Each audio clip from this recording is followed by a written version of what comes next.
নমস্কাৰ সকলোকে স্বাগতম জনাইছো ডেষ্টিনিৰ অন্য এক ভিডিঅ'লৈ। আৰু আজিৰ ভিডিঅ'ত আপোনালোকৰ সন্মুখত আলোচনা কৰিম 2026 বৰ্ষৰ যিসকলৰ মকৰ ৰাশি হয় তেওঁলোকৰ কেনে যাব। অৰ্থাৎ মকৰ ৰাশিৰ জাতক জাতিকাসকলৰ 2026 চনটো ভাল নে বেয়া সেই কথাখিনি আলোচনা কৰিম। গতিকে ভিডিঅ'টো আপুনি শেষলৈকে চাব। যদি আপুনি মকৰ ৰাশিৰ ব্যক্তি আৰু আপোনাৰ যদি কোনো বন্ধুবৰ্গ মকৰ ৰাশিৰ ব্যক্তি হয় তেওঁলোকলৈ ঠেলি দিব। আৰু এটা অনুৰোধ, যদি আপোনালোকে আমাৰ এই ভিডিঅ' ফেচবুকত প্ৰথমবাৰৰ কাৰণে চাইছে পেজটো ফ'ল' কৰি ৰাখিব। আৰু ইউটিউবত যদি চাইছে তেনেহ'লে এষ্ট্ৰলজি সম্পৰ্কীয় বিভিন্ন অনাগত দিনত আহিবলগীয়া ভিডিঅ'সমূহ চাবলৈ চেনেলটো ছাবস্ক্ৰাইব কৰি ৰাখিব। বছৰটো 2025 বৰ্ষত আপুনি কি পালে কি হেৰুৱালে সেয়া এতিয়া হিচাপ কৰাৰ সময়। আৰু দুদিনমানৰ পিছত সেই হিচাপক আপুনি পৰিকল্পনা অৰ্থাৎ নতুন ৰূপত পৰিকল্পনা কৰাৰ সময়।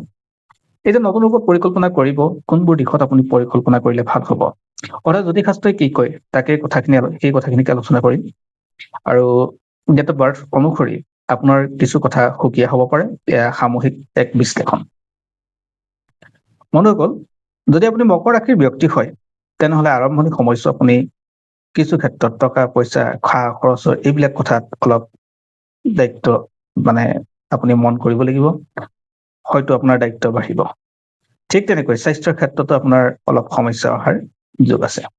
কাৰণ গুৰু ষষ্ঠ তথা 6 নম্বৰ হাউচৰ পৰা আৰম্ভ হৈছে।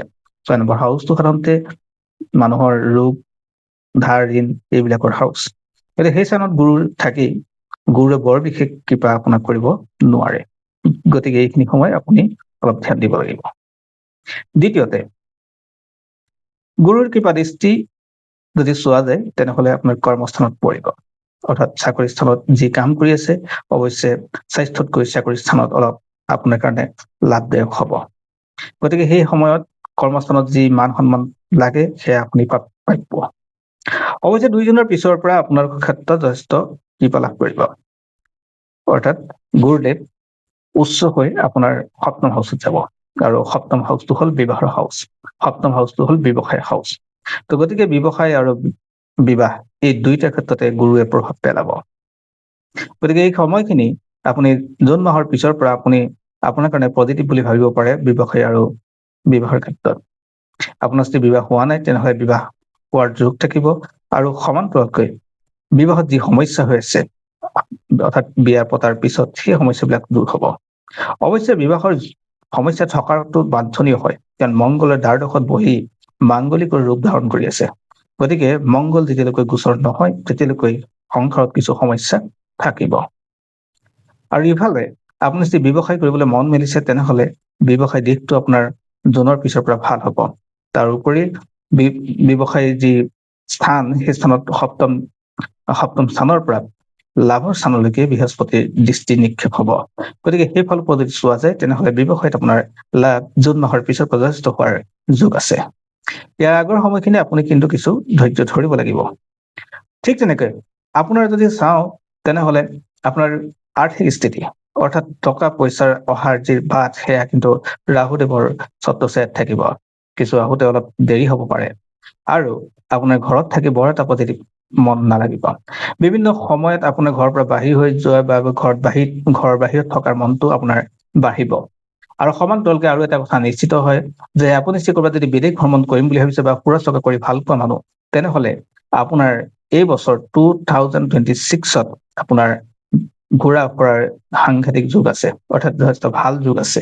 সেয়েহে আপুনি ঘূৰি ফুৰিব পৰাকে আপোনাৰ ওচৰত অপচনো আছে। অৱশ্যে যিসকল ছাত্ৰ ছাত্ৰীয়ে পঢ়া শুনা কৰি আছে তেওঁলোকৰ ক্ষেত্ৰত কিছু অলপ ত্যাগ কৰিবলগীয়া হ'ব। ত্যাগ মানে তেওঁলোকৰ কষ্ট অলপ বেছি হ'ব। উচ্চ শিক্ষাৰ প্ৰাপ্তিৰ ক্ষেত্ৰতো যিসকলে চেষ্টা কৰি আছে তেওঁলোকে ঘৰৰ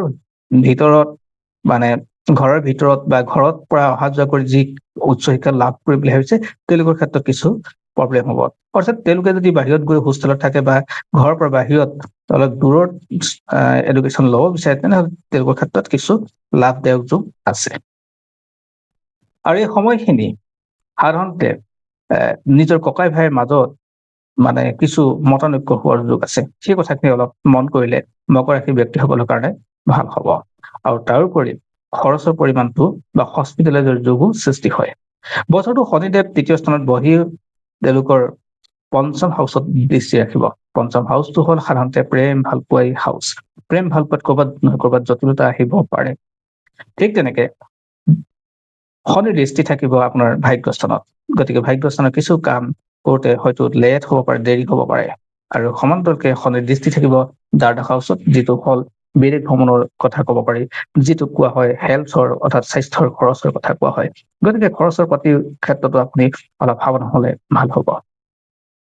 এইখিনি আছিল যিসকলৰ মকৰ ৰাশি জাতক জাতিকা তেওঁলোকৰ ক্ষেত্ৰত বছৰটো সংক্ষেপে কোৱা কিছু কথা।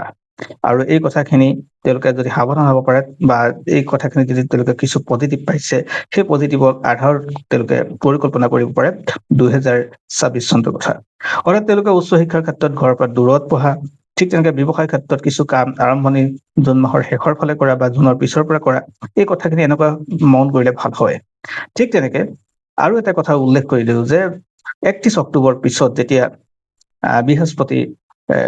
বৃহস্পতি সিংহ ৰাশিত গমন কৰিব, আৰু সেই সময়খিনিৰ পৰা কিছু ক্ষেত্ৰত তেওঁলোকৰ খৰচ হওক, স্বাস্থ্য হওক, এই কথাখিনি আকৌ এবাৰ মন কৰিবলগীয়া হ'ব পাৰে।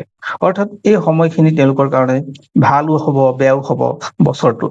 অৰ্থাৎ তেওঁলোকৰ বছৰটো অলপ থাকিব, আৰু সেই চিন্তাখিনি দূৰ কৰিবলৈ হ'লে তেওঁলোকে শনিদেৱৰ কৃপা ল'ব পাৰে আৰু বৃহস্পতি গুৰুৰ কৃপা ল'ব পাৰে।